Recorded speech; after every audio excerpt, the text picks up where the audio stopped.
আসসালামুয়ালাইকুম, this is me Parvin Khan and my channel আজেরা comedy. Guys চলে আসছি নতুন ব্লগে আপনাদের নিয়ে। গাইস আমি কি করব আজকে সব কিছু আপনাদের সাথে শেয়ার করব। গাইস ভিডিওটা দেখতেই থাকুন। আর আজকে সকালবেলা হচ্ছে আমার হাজব্যান্ড, আমার স্বামী বাজার করে নিয়ে আসছিল, সেগুলাই রেখেছি আপনাদের সাথে শেয়ার করব এবং দেখাবো। তো সে নামাজ পড়তে চলে গেছে, এখন আমার একা একা বসে আর কি করতে হবে, রান্না করতে হবে। গাইস আমি নাস্তা করে এখন কি করব, কিছুই না, আমার কাজ আছে শুধু রান্না বান্না থালা বাসন ধোয়া, বুঝছেন আপনারা, এইগুলাই, আর কি কাজ আছে। তো আর কি, চলেন যে দেখাই কি কি আনছে। গাইস দেখতেই পাচ্ছেন এটা কি শাক, এটা হচ্ছে পুঁই শাক। এই পুঁই শাক দিয়ে ঝোল হবে। এই চিংড়ি মাছ দেখতেই পাচ্ছেন এখানে প্রায় 1 কেজির মতো আছে। আমার স্বামী নিয়ে এসেছে বাজার থেকে সকাল সকাল। আর এই যে পুঁই শাকটা দিয়ে হবে ঝোল ঝোল। আর এখানে হচ্ছে কি আপনার করলা না উস্তা, এটা হচ্ছে কি ছোটোটাই উস্তা বলে, হ্যাঁ, এই উস্তা দিয়ে হবে ভাজি দিয়ে, এই চিংড়ি দিয়ে, মানে চিংড়ি দিয়ে ভাজি, উস্তা ভাজি।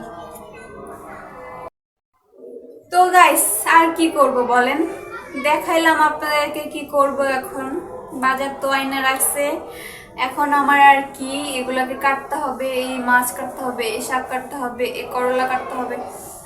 আমার হয়েছে যত জ্বালা গাইস, থাল বাসন ধোন, মাছ কাটেন, শাক কাটেন, তরকারি কাটেন, পেঁয়াজ কাটেন, একটা মুইটা তারপর রান্না বসা, ধোয়া পাগলা করেন, আর কি জিরানের কোনোই নেই, বুঝছেন আপনারা।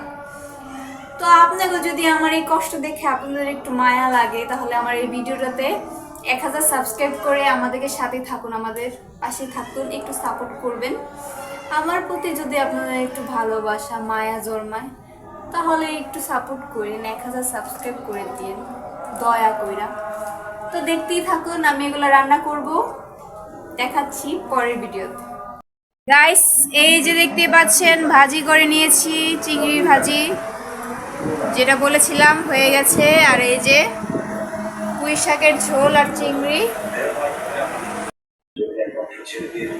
গাইস ফ্রেশ হয়ে চলে আসছি খাবারের জন্য, তো খাইতে বসে গেছে, আমিও বসে গেছি। দেখেন গাইস এই যে আগে ভাজি দেখে নিই, দেখি কেমন হয়েছে।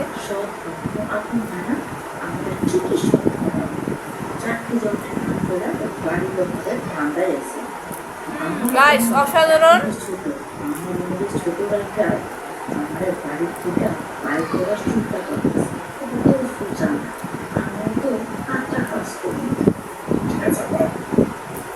গাইস সবাই ভালো থাকবেন, আল্লাহ হাফেজ।